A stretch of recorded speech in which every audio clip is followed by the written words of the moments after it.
Scene 25, take 1, London. And the date is the 14th of February. And we're here now with Daciana Brava in regards to the film A Day in the Life of Elizabeth Tease, as directed by Richard Lippman. And Daciana, thank you very much for coming here. I'd like to know, firstly, how you heard about the project.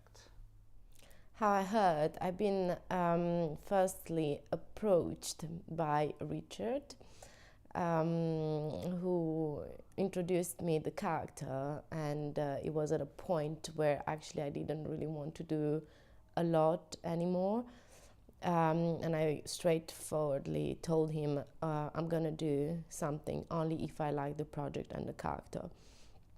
I was persuaded, so I decided to get the project and do my best to give something to this character, right? Fantastic. Can you tell us a little bit about your background as an actor? Can you kindly tell us a bit about that? As an actor, my background, so let's say it's something that I decided to do when I was in Paris. During my high school, incredibly, I had the chance to have a teacher who would bring us almost every weekend, every Friday, to the theater. And at the end of the year, we would do also some theater expositions, etc., pieces. And that's the way I got involved into the theater life. And little by little, I just discovered more and more and realized that it was exactly what I wanted to do. What would you like to know more? So tell me about the why did you tell us about the character Elizabeth Tease in the film? All right. I must be very honest with you, very sincere. One of the reasons I wanted to go for this character is because it's because we can actually see her going to the toilet and having something private, something that every person has, but very rarely you can see in a movie. You're allowed to see, or I don't know for which reason, but we usually avoid every to put any character into a situation in their more intimate moment in the toilet, right? And this moment made me go for the project, actually, for this girl, and I wanted to play it because I was thinking, oh, that's great, finally we can see women peeing. And that's amazing. And why else? Was there another moment in the film that you thought was particularly interesting or relevant for audiences today, in today's modern society, or in today's advanced societies, or even any societies for that matter? I really care about opinions, and I'm very aware of the world around me that surrounds me.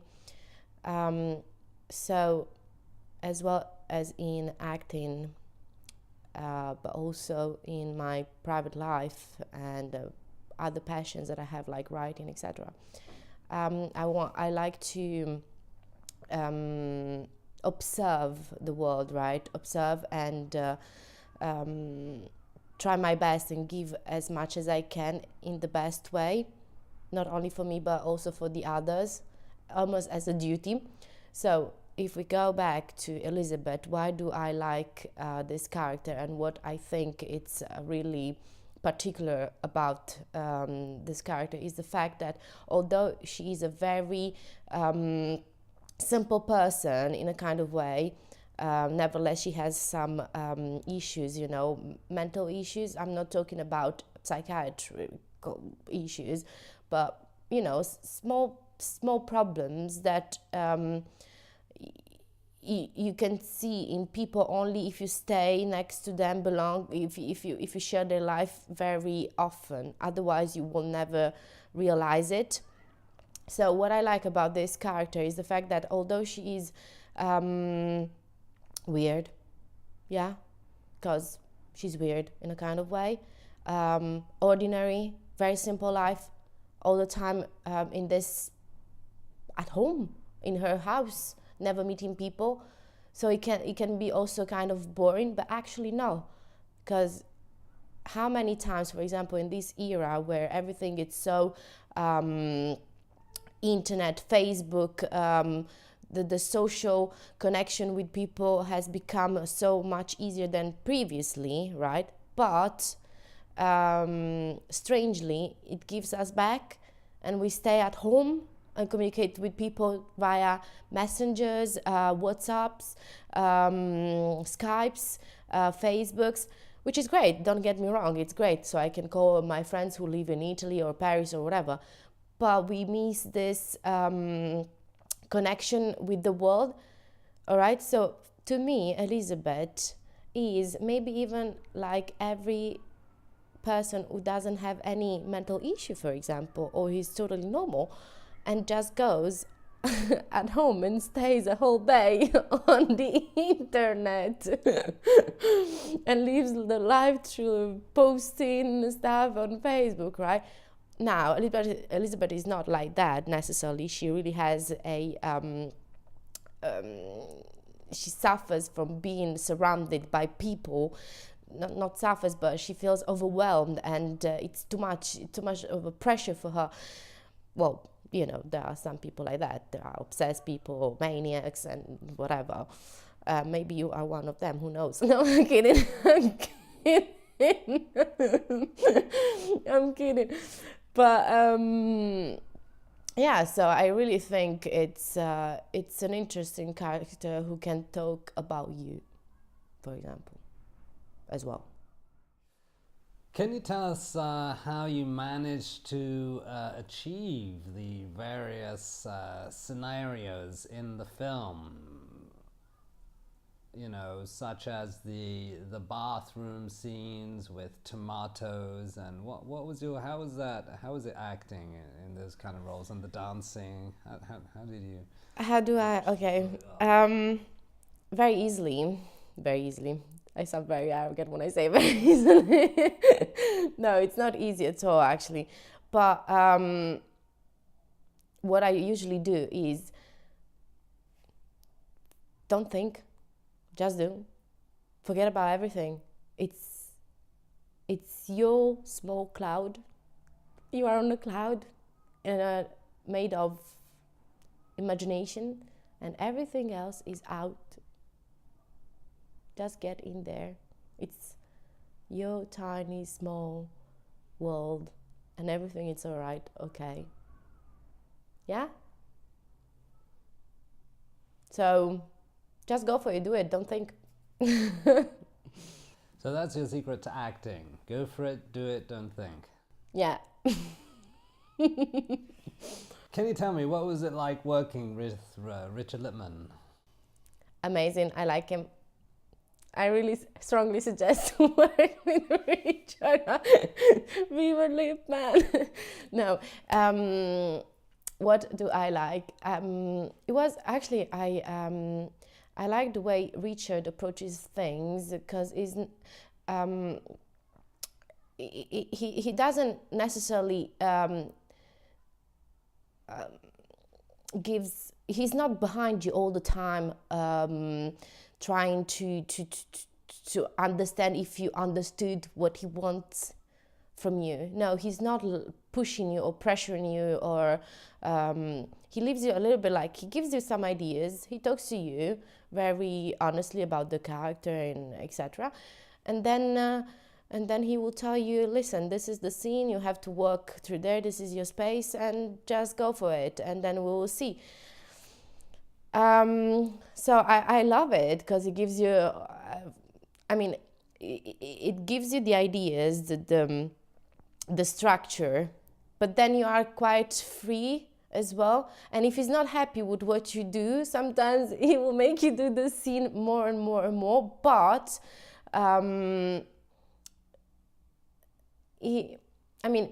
it's not, you're not going to do the scene 10,000 times. Sometimes he already has what he wants, but he will do the scene again and again and again. And this is annoying, very annoying for me because I don't want to use my energy anymore. But actually is great, because even though he can be focused on that moment, then other scenes, it's fine, we just go, so it's never the same. So it's also nice, he can very easily understand the moment where he can take more time for something and when he has to go quicker. So in that kind of way, he's not maniac at all. So I like it. What were the best and worst moments of the film, of working on the film? What were the funniest and hardest moments working on the film? Let's start with funny, right? The funniest part was I'm very clumsy in general, even in real life, like I'm very clumsy.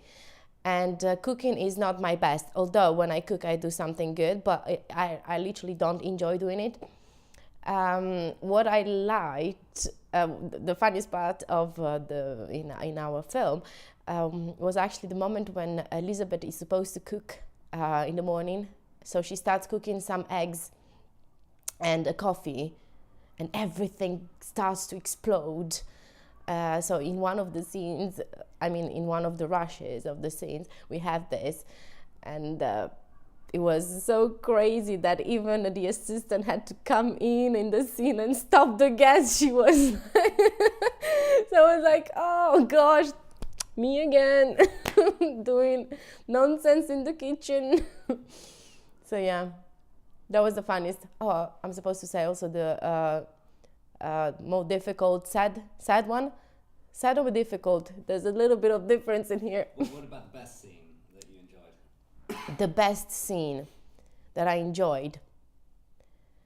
There were two scenes actually. Is the scene, one of them is when I was dancing.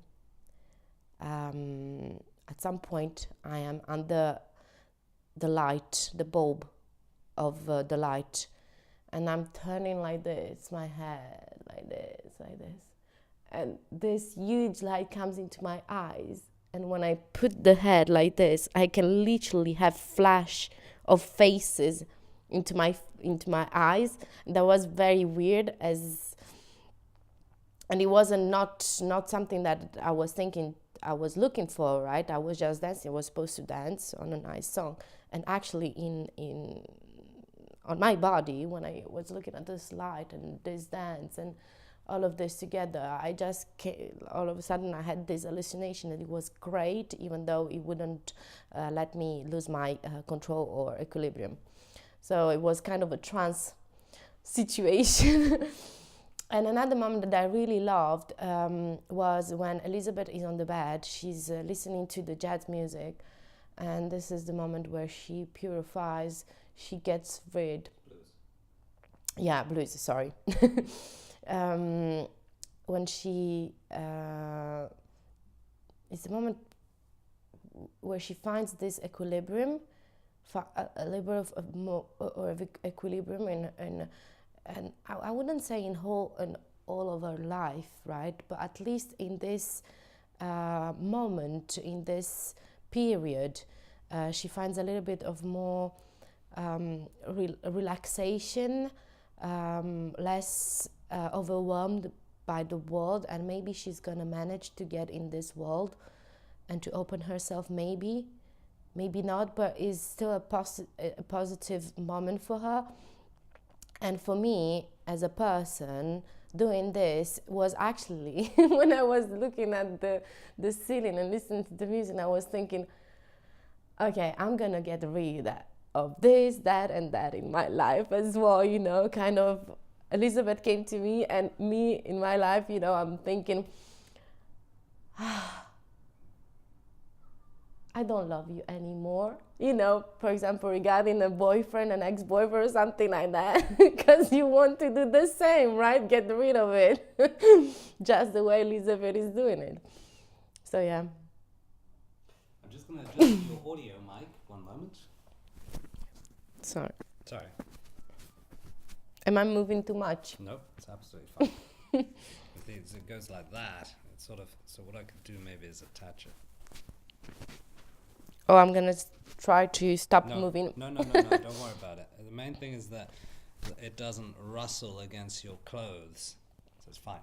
All right. It's perfect. Now, tell me about the worst moments, the most difficult moments of filming during the making of the film A Day in the Life of Elizabeth Tease. I don't recall any difficult moment, to be honest with you. But if I really have to think, it's hard for me to say the difficult moments because I'm kind of a worrier. Like I complain about the cold for it. Yeah, here we go. It's not a scene particularly. It's the cold, for example, when she has to walk almost all naked, and there is a lot of, we are in a very elevated level, and these winds all around. So how to make it like I'm not supposed to shake because of the cold, so I have to be like, yeah, it's fine, don't worry. It's plenty, like it's 30 degrees in my flat and everything, it's great. But then, no, actually you are literally like, yeah, so this is one of the parts, the most difficult parts. And yeah, it's also a little bit of the intimacy, you know, when I have to get naked and everything. I don't like getting naked just like that, but it's not me, it's the character. And we are, I mean, if you go to the shower, to take a shower, do you go like with clothes or do you go? It's the same, so here we go. I'd like you to remind us again of your favorite moments during the filming. My favorite moment? Well, as I said, it's the dancing scene and the candle and the bed scene at the end. Yeah, I think these, but all together, you know, it's a whole. I really enjoyed doing this character, playing this character. Yes. Are there any final thoughts you'd like to share with us? Regarding what? Good question. Are there any final thoughts you'd like to share with us in terms of the film? Yeah, I strongly suggest to watch it and take the time. Here we go. Very important thing. We struggle in being patient in nowadays life and the way we live our lives, right? Patience is, unfortunately, gets a little bit of lost somewhere. This film requires patience. So if you stay, take your time, take maybe your small glass of juice, wine, whatever you want. Take your time, enjoy the moment, and go with the flow in this river of a simple person, whatever, call it however you want, in this life. Just it's taking the time. It's about taking your time as well. So yeah, I think this is something that we all need to reach at some point, being more relaxed and be patient and taking our time to really savor things. Thank you very much, Daciana Brava, the actress who starred in the film A Day in the Life of Elizabeth Tease, made in 2016, as directed by Richard Lippman. Thank you very much. And now we're going to interview Richard Lippman. So, Daisy, thank you very much. If you just come along and just Thanks. literally swap.